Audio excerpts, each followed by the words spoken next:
हजरत पीर बारा इमाम दर्गा ट्रस्ट यांच्या वतीने शिया बांधव यांच्या सवारीला श्रद्धापूर्वक चादर अर्पण। अहिल्यानगरात मोहरमची श्रद्धामयी परंपरा। इमामे हुसेन यांच्या सवारीला चादर अर्पण। मोहरम उत्सवाच्या 7व्या दिवशी अहिल्यानगरातील कोटला परिसरात धार्मिक श्रद्धा आणि भक्तिभावाचे वातावरण पाहायला मिळाले। सालाबादप्रमाणे शिया बांधव मातम करण्यासाठी आपल्या सवारींसह कोटला येथे दाखल झाले।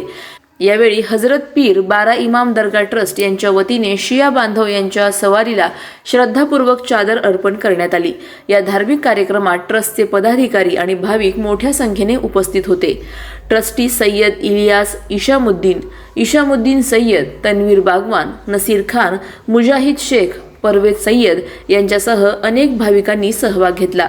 मोहरमच्या निमित्ताने कोटला परिसरात धार्मिक ऐक्य, श्रद्धा आणि परंपरेचे दर्शन घडले। अधिक माहितीसाठी स्टार इंडिया 1 न्यूज पाहत रहा।